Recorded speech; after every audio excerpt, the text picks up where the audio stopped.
TV today, Jesse, always keeping us entertained at home. That's all for tonight. DVR the show. Always remember, I'm Waters. This is my world.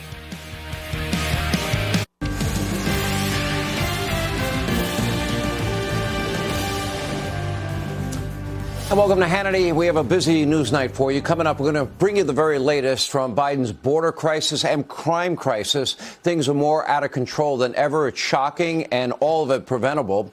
Also, swimmer Riley Gaines will be here. She was just attacked again, trans activists even spitting at her during a ceremonial bill signing in Texas. But first, I think right here on this show, we did hit a nerve at the Biden White House. Apparently, they were watching this program last night. By the way, thank you all for watching at the White House. And were triggered by this interview with the Speaker of the House, Kevin McCarthy. When you move to an impeachment inquiry, it empowers Congress, Republicans and Democrats, within their subpoena to be able to get the answers they need. Because we have found time and again, we haven't seen anything like this since the Nixon administration, using their government to shut down any time we had a question. I would think the Biden family would want to clear their name. First, I really am. It means a lot to me that the Biden White House is watching this show, but they are clearly terrified of what is a very real impeachment inquiry. And Joe Biden's White House is now lashing out and accusing Speaker McCarthy for what he said on the show of actually lying. Whoa, considering Joe's the biggest liar, that gets interesting. Now, wait until they hear the breaking news. I'm going to give the White House a preview of coming attractions. You want to tune in tomorrow night and the night after. There's going to be a lot of news. And in a lengthy statement from White House counsel, their spokesperson, Ian Sims, well, that probably took him all night to write. Sims is complaining that McCarthy is lying about three specific things.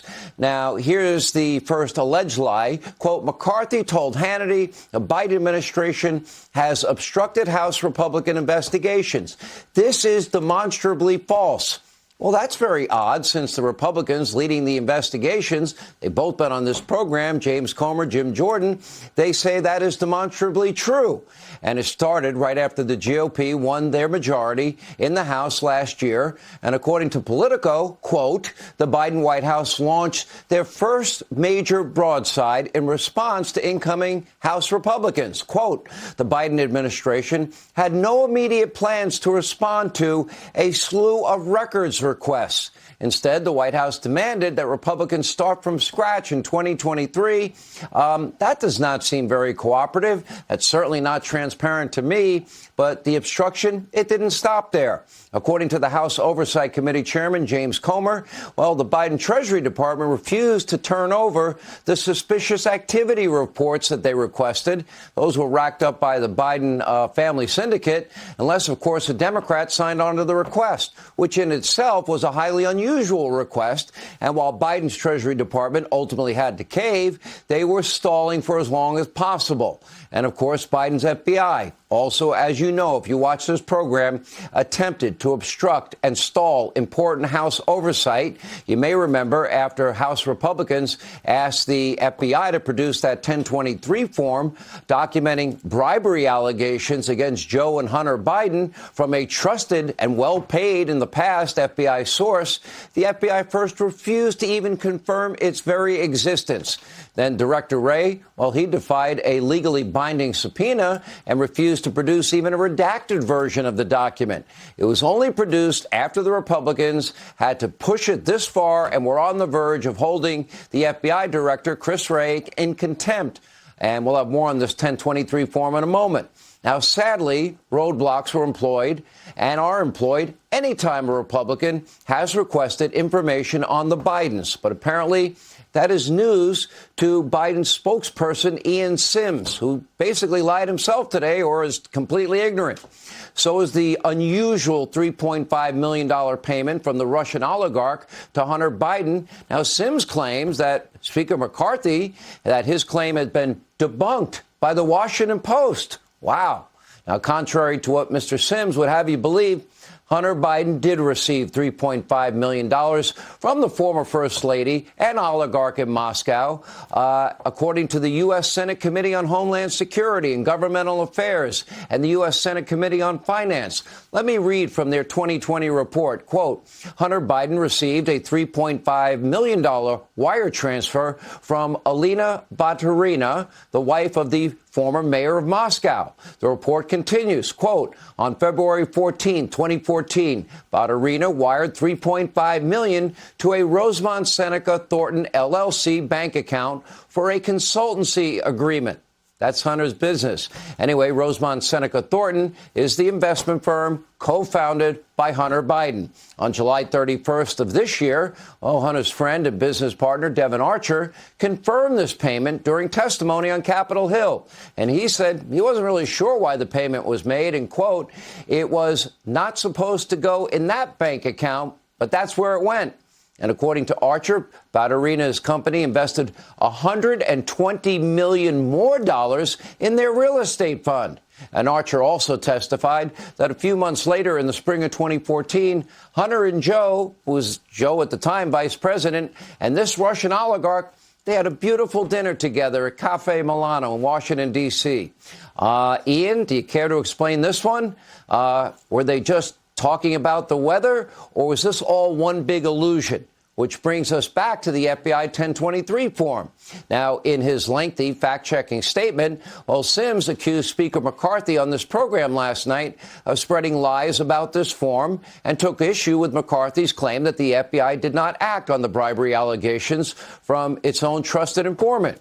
And Sims claims that this has been thoroughly debunked by guess who? The Washington Post, the propaganda outlet for all things Democratic Socialist. Now, Sims wants us to trust that the FBI handled the allegations appropriately. Well, apparently, in the left's fantasy world, the politicized FBI should never be scrutinized. Forget the Russia collusion hoax. Forget that the FBI propagated all that for years and years. Forget about Hillary's dirty dossier that they used to get and secure not one but 4 FISA warrants and use as evidence to backdoor spy on the Trump campaign and ruin Carter Page's life. Forget about FISA abuse and the politically biased FBI agents that were fired for lying. Forget about the FBI's efforts to pre-bunk Hunter Biden's very real laptop during weekly meetings that they had with big tech, even though the FBI had possession of that laptop and verified its authenticity. They had the laptop in December of 2019. They knew it was real by March of 2020. Then why were they meeting with big tech companies in the weeks leading up to the 2020 presidential election, telling them these big tech companies may be victims of a misinformation campaign, a hack and dump operation, and it might be about Joe and Hunter Biden? And if they love the WAPO fact checkers so much, why didn't Mr. Sims today cite the 4 Pinocchios that they gave Joe Biden when he actually lied about money that his family got from China? Sorry, Ian Sims, I think we're done taking the FBI or any Biden at their word. And by the way, now you're included in that category, especially this close to a presidential election. So I have a question or two for Mr. Sims, now that I know he's watching. Now, Mr. Sims, did candidate and President Joe Biden, will you acknowledge and admit to the truth that he lied to the country repeatedly when he said he never, ever one time discussed his foreign business deals with Hunter or his brother or anyone else for that matter? He lied as president. He lied as a candidate. We all know he lied. But if the Bidens have really nothing to hide and want to clear their good name, they should instruct, the FBI to open up their books and show us their investigation. And, of course, that's not going to happen. They don't want us to follow the money because, as Speaker McCarthy laid out last night, all roads lead to the big guy himself. Take a look. If you're an expert when it comes to foreign policy, why isn't it Italy or the UK or France hiring you? Why is it just Ukraine, Russia, China, Romania? And why is then at the time advocating and putting your family members on boards that you want action in? Why are you providing these families Porsches? Why are you saying you have no saying in this business, but now we find, lo and behold, you've gone to dinners. And after those dinners, $3.5 million flows. Now, noticeably missing from Ian Sim's statement is a rebuttal to those allegations. All right, here with more, Fox News contributor Jason Chaffetz and the director of research for the Government Accountability Institute, Seamus Bruner. Now, they did the research. This all got started at Secret Empires, the book by Peter Schweitzer, and both now are with the Government Accountability Institute. Thank you both for being with us. Jason, what they accuse Kevin McCarthy of in this case, either Mr. Sims is completely ignorant or he's just lying like his boss, Joe, who lied when he said he never talked business with his son, his brother, or anybody else for that matter. So where do you see it? I know they're flustered, but it's an outright lie because it's so easy to document what is actually going on here. On point one, I got to tell you, the committee of which I used to chair, when they make a request, they have not filled those requests. The Form 1023 was an unclassified document. It took months for them to pry that out of their hands, and thanks to Senator Grassley for helping to make that happen. And these suspicious activity reports, those previous to the Biden administration, were always available to members of Congress without needing a subpoena, without needing anything else. But no, they only offered them in what's called an in-camera review, where members could go in, look at them. They can't take notes. They can't take them with them. The only thing that changed is the Biden administration came in there. They realized there were more than 100 of these suspicious activity reports, and they never let Congress get a full access to those documents. What the spokesperson is saying is absolutely factually wrong. All right, let me ask you, Seamus, about this. My interpretation of Devin Archer's testimony last week, it was not only was it $3.5 million from this Russian oligarch, former First Lady of Moscow, but what about the $120 million that he seemed to confirm, correct me if I'm wrong, in a real estate investment with their company or one of their subsidiaries? Did you interpret that the same way?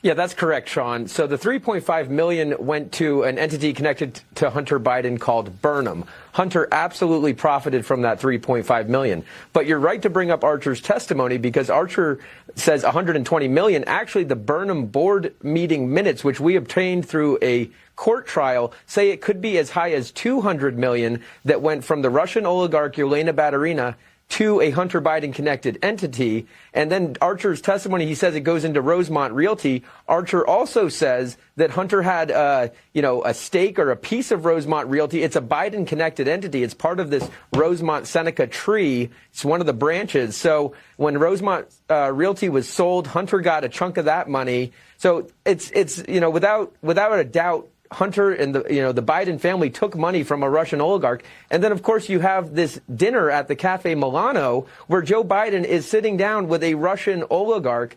And then finally, the timing of all this. This is early 2014. This is after the Maidan revolution. This is when Russian oligarchs are wondering, are there going to be sanctions placed on us? We've got to get our money out of Russia and into a place that's safe like the United States. And the Bidens and, Biden Incorporated, Devin Archer, provided that vehicle for this Russian oligarch. So it's egregious. We've never seen anything like it.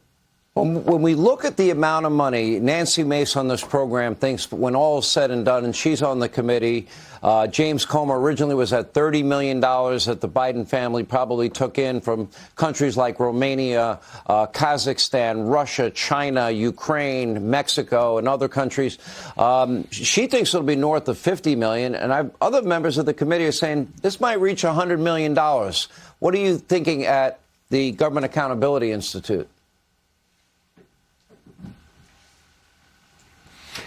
Well, we know Seamus? that over some 31 million came from the highest levels of Chinese intelligence. These Chinese businessmen who are linked to, let's say, the Vice Minister of State Security. That's like China's KGB. So you got 31 million there. We've got over 10 million, apparently, according to the FD 1023, maybe 16 million from Burisma. You're up to about 50.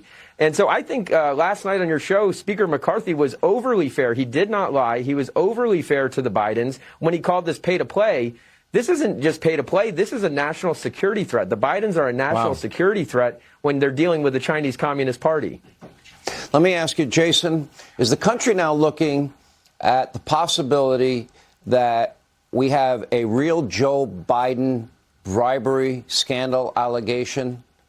Is that what this is? Because the brand wasn't Hunter. The brand wasn't the guy on crack and the guy that loved hookers. The brand was Joe. Joe lied about ever talking about these foreign business deals, but he's calling into them. He's having dinners with oligarchs. Payments are being made, and we'll have more information, I believe, on those issues tomorrow. Are we looking at a possible bribery, impeachment, and maybe worse for Joe Biden? I do think it's worse. I think it's bribery that comes along with policy that actually moved and changed. I want to go back to what Seamus just told you about the money that was flowing from this oligarch. A Russian oligarch is moving money within 6 days of when Russia invades Crimea. And there's all these talks about threats of how they're going to sanction all this money. What a better investment for an oligarch than put it under the management of Hunter Biden and his associate. Something close to $200 million that eventually was under their types of management. Now, the accounting of all this is not yet done, but $3.5 million from saying that Kevin McCarthy said is a very modest number to start with.